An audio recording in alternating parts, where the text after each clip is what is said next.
Hello and welcome to the Rest is Football question and answer episode with Micah Richards and me, Gary Lineker. No Alan Shearer today. He's grafting somewhere, or so he says. Probably on a golf course, but apparently he's working in London. Micah, how you doing?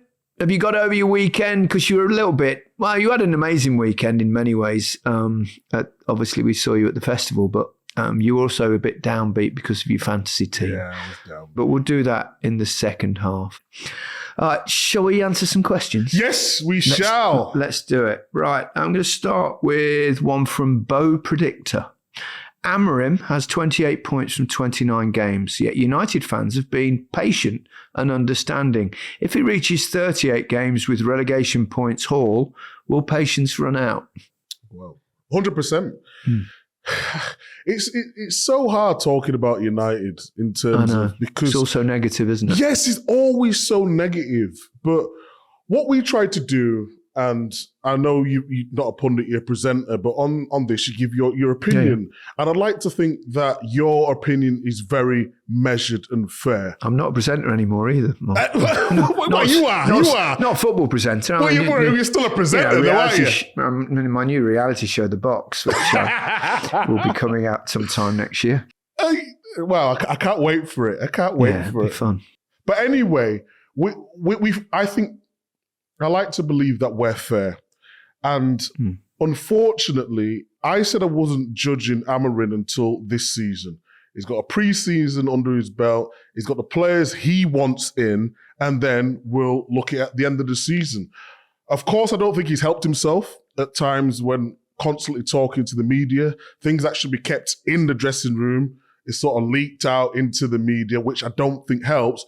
But I think he's a good coach. But I think he needs players to play a certain way.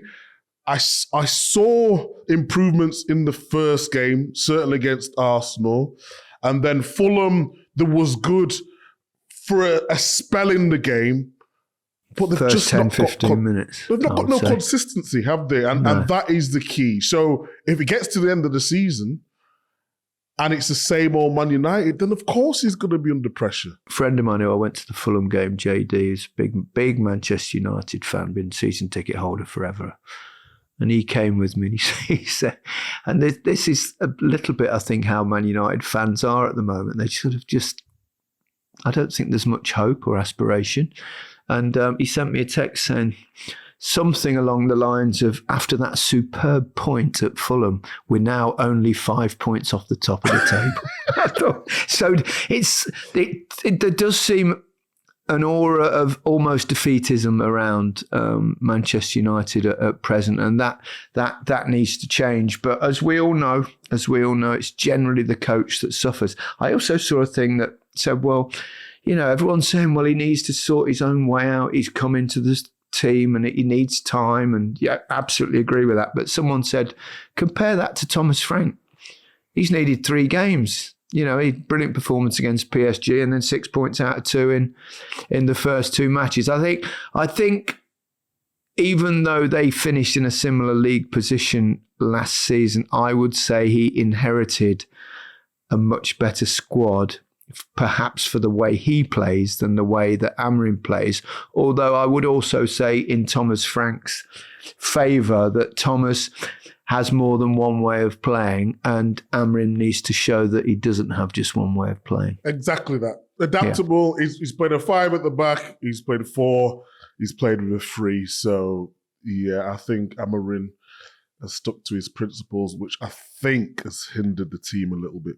Yeah, and we'll see what happens. M30 asks, if Liverpool can only bring in one player, is it more important to go for a centre-back or a striker? And if they do end up getting Isak, what kind of formation could Slot use to fit Isak, Ekitike and Gakpo together? Thanks, guys. Love the pod. Thank you, M30. I suspect that's not your name. Be good if it was. Well, I kind of mentioned it on the pod the other day, didn't I, when I said that the start that Ekitike's had, which has been electric and scored in both games, does that make it less likely that they'll go for Isak and pay that extra money? I think, yes. I think you raised a good point, but I don't think Liverpool should care about the form of Ekitike. Get a striker while he wants to come to you. If you look at the teams who have won the league. They've had loads of options in the forward areas. Well, Manchester United, I know it was different in those. Used to play 2 up, rather nowadays there's only 1 9, isn't there, generally in most teams? Yeah, but Ekitike can play sort of off the front as well. He could play off the left. You could share that with Gakpo as well. I just think if you're looking around Europe now and you're thinking who are the top teams, Man City will always be there or thereabouts, even though they're going through a little bit of a tough period. I would say PSG are nailed on to be there. Barcelona look really good. Bayern Munich look Real Madrid fantastic. Inevitably. Real Madrid, as we know. But I think if you add Isak to Liverpool, that changes the dynamic of everything. I suppose going back to his actual question, is perhaps the back more important at the moment, though, with someone like Mark Gay? I mean, it's or both. I think we lauded Konate and Van Dijk last season playing together. Konate has started the season very shakily. Is shakily a word? Is that a word? Yeah, very shakily. So all the talk of Gay, of course, that's going to increase. But I actually think if they was to stay fit, Ekitike was at PSG. It didn't work out for him. He went to Germany, did really well. He's still got to prove that he is a top striker. Isak's already proven that, especially in the Premier League. You add Isak to Liverpool, it's guaranteed goals. And I'm a big fan of Ekitike. I think he's brilliant. But he's had a good start. He needs to maintain that. So I would say it'd be more important for them to sort out adding another striker, because I think they could just outscore teams. Quite possibly. William Jones. How do footballers' contracts work in terms of unauthorised absence if a player refuses to train or plays, obviously alluding to the situation involving Isak and Wissa? Is there a consequence to them not training or playing? This is a hard one, isn't it? Because there's certain rules that you have to abide by, and the PFA can get involved. Yeah. And it's the PFA always... have been very quiet about it. Can you hear me now? No, you're not being quiet. I said the PFA have been quiet. Oh, okay. I thought my mic had broken. I thought I'm speaking loudly. What's going on? No, I think, the Professional Footballers Association, that is the union for the players in this country, have obviously been quiet on this. I've not heard anything from them whatsoever. And I actually looked, because I saw that question, I actually checked, and they've not really issued any kind of statement or guidance on that particular issue at present. But I mean, basically, you've got 2 players that are almost on strike. And, whether they're getting paid, whether they're getting fined, I don't know. It depends on, I suppose, someone like Newcastle and even Brentford. I don't know, but I suspect they wouldn't want to pour petrol on the fire at the moment, because they'll also think that in 5 days' time, when the transfer window closes, they'll be our player still.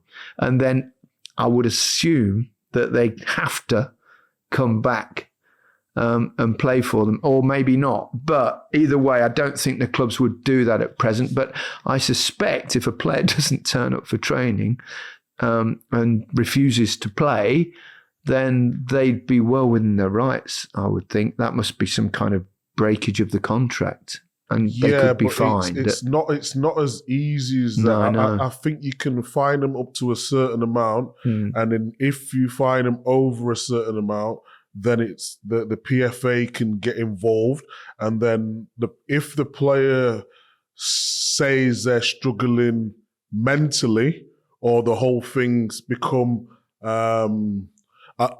too much for them, essentially, then it's a difficult road to go down. We had a similar thing with Carlos Tevez. Do you remember when we won a league with Mancini? Of course, yes. They fell out at Bayern Munich. Went and played golf. Yeah, and then we just went to play golf. But no one sort of knew what was going on. And there's rumours that he got fined. There's rumours that he couldn't get fined because he wasn't in the right frame of mind to be playing football at that time. So it's a very sticky situation. It's a very grey area, I would say. Yeah, it is. And on that, just to put in that Owen Thomas also asked, do players still get paid by the club if they down tools to try and get a transfer? So hopefully we've answered both your questions there with an answer that is not entirely clear, obviously. Stephen Cross, the Hill Dickinson Stadium, that's the new one for Everton, looks and sounds like it is going to be the loudest atmosphere in the Premier League. As footballers, does the atmosphere make a big impact from a home and away player's point of view? What a very good question. It's hard to measure it, isn't it? But I think it does. I think it does make a difference, even if it's a subconscious difference for the players and inspirational. It's funny. I went to Fulham, which is, let's say, a calmer place. Fulham is it's a very civilised place to watch football. And the only fans you heard singing most of the game were for Manchester United, were constantly singing the whole of the first half. And you didn't really hear the Fulham fans singing. And then when Fulham actually scored, for the first time they started singing in the game, and they were singing "You Only Sing When You're Winning" to the Man United fans, which I thought was quite ironic. But I don't know. I've always wondered. I mean, we both played. I always wonder. I mean, I suppose the fact that historically, if you look at statistics, that the teams will win more at home than they do away, which suggests that might be a part of that, although so might familiarity of ground, of dressing rooms, of playing surface, of just a more homely feel. Yeah. I don't know, but I think it felt when it just feels great when the crowd's buzzing, doesn't it? It's amazing. I think home advantage is a thing.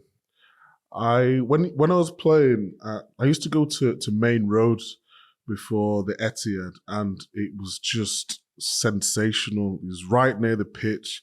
The fans were great. And then it changed a little bit when it went to the Etihad because it was a bigger stadium, a bit further back from the pitch.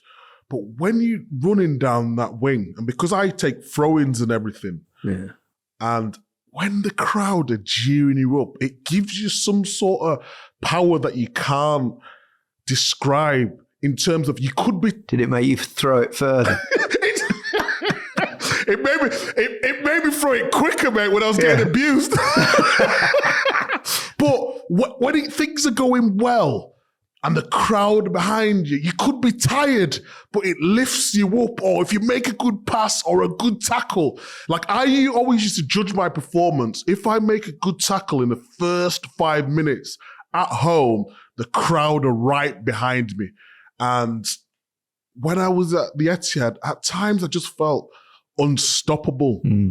So I think it definitely helps. I think it does, even if it's a subconscious quite sort of thing. I remember going to that second leg when Liverpool turned it round against Barcelona. You remember when the Trent corner and all that? I mean, the noise, they were sucking that ball into the net at some point. It was just unbelievable. I've never known anything quite like that. And obviously it was exaggerated by the fact that Liverpool started to get into the game. And once they got 2 goals and after that, oh my goodness me. I think the wildest atmosphere I've ever heard that night at a game that I was actually at. One more question before we take a little breather. Matthew Hall would love to hear your thoughts on how Zubimendi is slotting in. Relatively unnoticed at Arsenal, seems to have smoothly slotted in without any problem so far and could be just as exciting as Eza. Well, he's a very different player to Eza, who I think is a genuinely exciting talent. Zubimendi is more of the brains behind a team, Micah, yeah? Yeah, I would say in that holding role, but he can play a little bit further forward as well. I think he's going to be... Do you remember when Rodri first come to Man City? And I was looking at him thinking, he's not really Busquets or anything like that. Took him a while to get settled into the Premier League and know exactly what the team wanted. I thought he was a little bit slow on the turn, but he uses his brain better than anyone else. After 4 or 5 months, he was just exceptional in terms of reading the game, the weight of pass, knowing where to be for the counter-attack. He just mastered everything so quickly. Zubimendi's a little bit different because he's not got the stature of a Rodri in terms of size, but his technical ability on the ball very good. And his know-how is very good. I think at times, coming from Sociedad to the Premier League is always going to be tough. I remember when David Silva first came over from the league and he was saying it's just relentless, but those sort of players find a way. And the fact that Arsenal they played okay in the first game against United, then played a stormer against Leeds, didn't they? But Zubimendi just knits everything together. So I don't think he'll be raved about like maybe a Gyökeres or a Saka, but he could be going forward the most important player for them in terms of how they dictate and move from back to front. Yeah, I think that's perfectly well described. Let's take a break, and when we come back, we'll answer some more of your questions.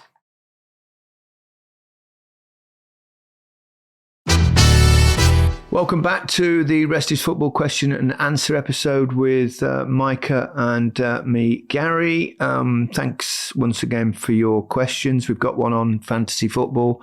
Micah, this is from Chris Tully.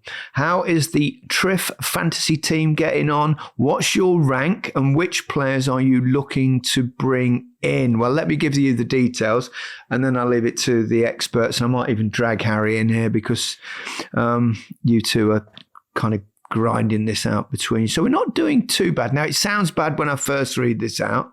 They've got 120 points from the 2 weekends. So an average of each week, Micah? 60. Brilliant. Mathematical genius. The Triff team are 4,759th. That is the highest I've ever been in a league table. But it is out of 32,768 of you. I mean, amazing numbers that have joined our league. Thank you so much for that.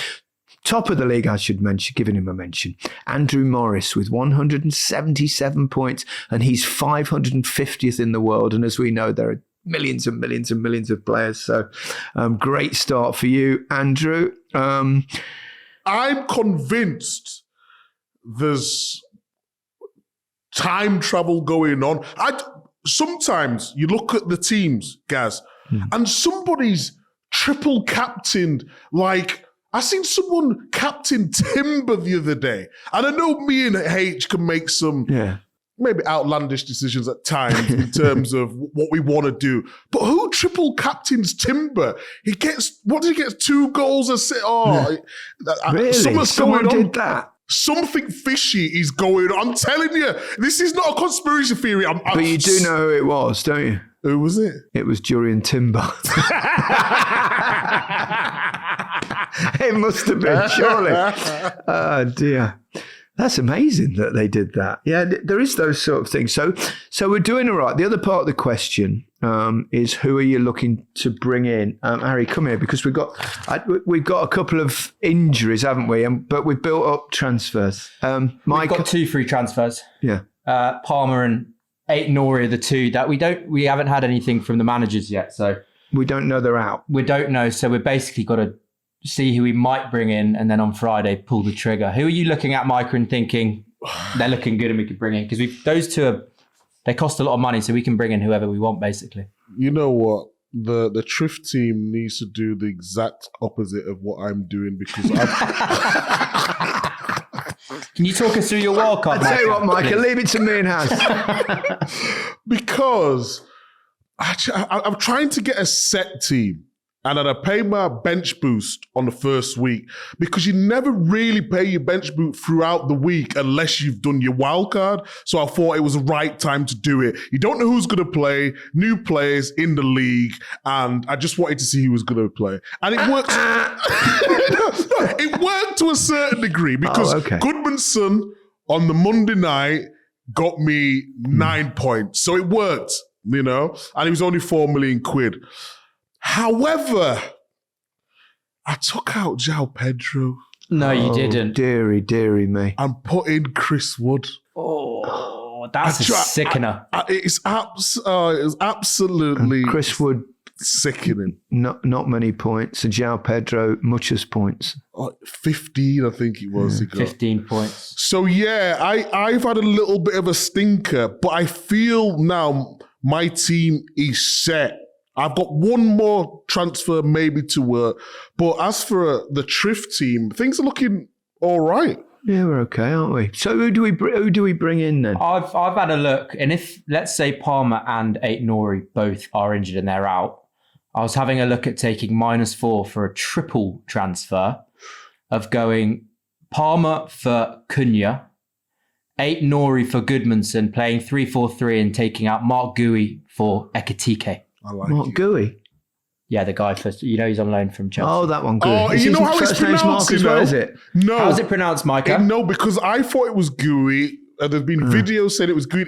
It's Mark G or G. Someone, a commentator said it the other day. I was like, two different people have said it different. Mark G, apparently. Oh, Mark G. So we're looking. That's what I've had a look at. So it's changing the formation from 4 at the back to a 3-4-3 with Ekitike, Watkins, and João Pedro. Cunha for Palmer. Let me down though. Seriously, Watkins. But the thing is, when you've got injuries, you can't be taking out other players, can you? So that's one for the future, I think. Yeah. But if Palmer and Aït-Nouri are both fit, then we can have a rejig. But that's what the Triff team's a little bit up in the air because of injuries, so we can't really nail down any transfers at the moment. All right. Well, let's pause until the weekend. You bugger off back into your chair, your producer chair over there. He's always getting just a quick cameo.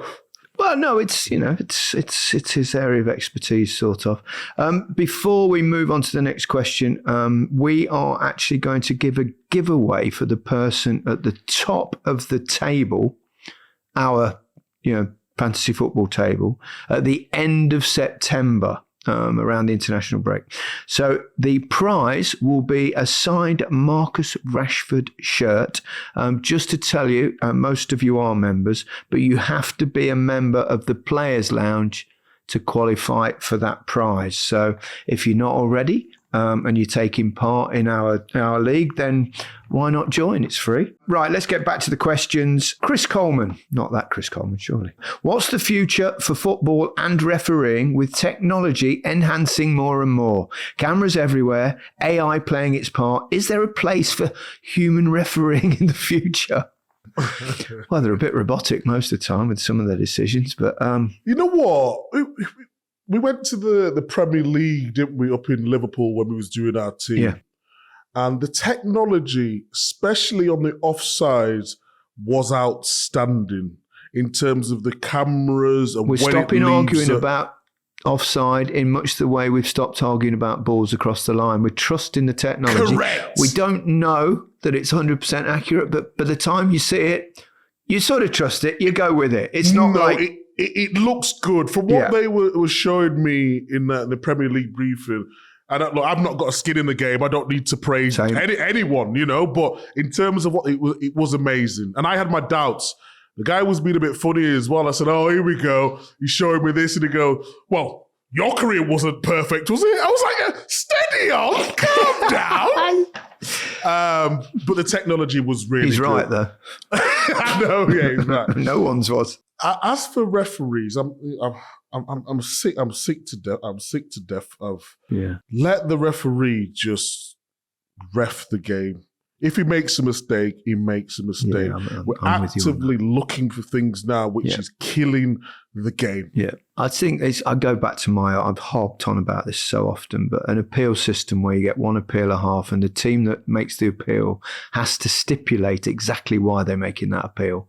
And then they look at it, and if it's upheld, you keep your appeal, and if it's not, you lose it. And I think that will stop them looking at every corner and every foul and every incident and all this. I think it's the only way out of this mire. But I do think in terms of goal line technology and now offsides, we'll trust it. So I think that is the next obvious step, and I think it'll come at some point, surely. Brian Hooper. One for you, really, Micah. Chelsea have been linked with Fermin Lopez, although I can answer it too, the Barcelona player, of course. He says, I know Micah likes him as a player. How do you think he would do in the Premier League? I think he'd absolutely smash it to pieces. I think he's that good. I don't think he would go, to be honest, because Barcelona, what they're building there with all the youngsters that they've got is just phenomenal. They do have issues, obviously, with registration things and the finances over there and trying to balance the books. So maybe that's why. Yeah, but I can't see. He's too good, isn't he? He's too good. I watched him in the. It was actually the final of the Olympics when I went to go watch France versus Spain under 23s, and he was just a different level. And then I was thinking, can he do that jump in the Champions League and Barcelona? And he just looks the exact same. It's difficult for him because there's so many great players at Barcelona. But in answer to your question, he would fit in amazingly well with someone like Cole Palmer, the tiki-taka, the João Pedro, getting into the pocket of space. The good thing about Fermin Lopez is that people don't give him credit for. He can play as a number 10, but he can also play as a number 6. So he can start attacks and create the last pass, which is just phenomenal. He's one of my favourite players to watch. I think he's that good. So I don't think Barcelona will be letting him go. But if they were to get him, it would be an astonishing signing. Talking of rumours, I saw one this morning, Morgan Rogers linked with Tottenham. Spurs. I saw that a couple of weeks ago Did you? well. I'm sorry, Villa fans. I think they've might have PSL problems. But I think that'd be an incredible signing for Spurs. And just, I think given the disappointments of missing out on Morgan Gibbs-White and also, of course, on Eberechi Eze, I think that would more than make up for things. No, he's got to stay. He can't go anywhere. It'd be a great signing, but they can't. If they was to get rid of him, Emre might as well leave. What's the point? Selling all the young talent. How was he supposed to build? But if Spurs could get him, it'd be a heck of a signing. He's a player. He's a proper player. Yeah. Which leads me to the final question, quite nicely actually, from Kez. Which new player to the Premier League will end up being the best signing this season? Get your crystal ball out, Micah Richards. Initially, if you asked me before a ball was kicked, I was raving about Reinders and Wirtz. Wirtz has taken a little while to get going. You can see his quality there. He's probably taking a fraction too long on the ball, and he's getting. He's a marked man because everyone knows about him. Ekitike, because not a lot of people knew about him, he's sort of overachieving. So it's a tough one, you know. I'll throw one at you. Go on. It hasn't cost them any money at the moment. Palhinha. Oh yeah, Palhinha. At Tottenham. I can't just what they needed. I can't believe Bayern let him go, to be honest. They've got a young boy. They've got a young boy at Bayern called Pavlovic at Bayern. Yeah. So I understand why. Really good player, plays similar position, could play a bit forward as well. But it didn't work for him at Bayern. Although Palhinha's not exactly new to the Premier League, is he? He's been here before, of course, at Fulham. He's been here before. Yeah. He's been around the block. He was class for Fulham, wasn't he?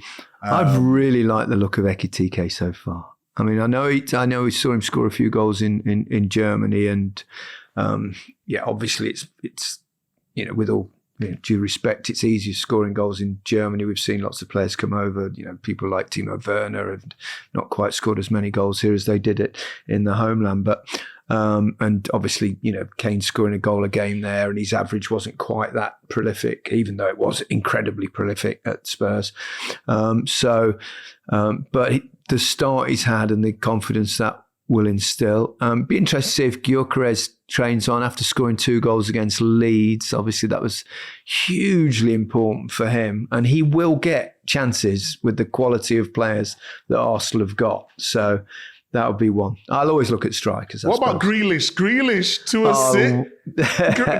Grealish is that could be an inspirational sign. If Jack gets his mojo back, it'd be brilliant, wouldn't it? I'm trying to think of one outside the box though, because it's easy to say, Reinders. Everyone saw him in the first game. Everyone knows what he's like. Yeah. I don't mind Ndoye at Nottingham Forest, I don't mind him at all. He's a handful. He's had a good start. McAtee at Forest. I don't know where he's going to play in that system, but he's a really good player. But if you have to give me one, let me go. Let me go down. I like Cunha at Man United, Yeah, he's not new, however, to the Premier League. Oh, they have to be new to the Premier League. That was the question. But then you mentioned Palhinha. And I corrected myself by saying he had previously been at Fulham after. Okay. Pay new attention, to the Premier Michael. League. I'm going to go with you, Ekitike, because I think he's going to score loads of goals. Reinders or Ekitike. Yeah, okay. Lovely, positive way to finish. That's it for this episode of The Rest is Football. Goodbye from me. And goodbye from me. Have a good week.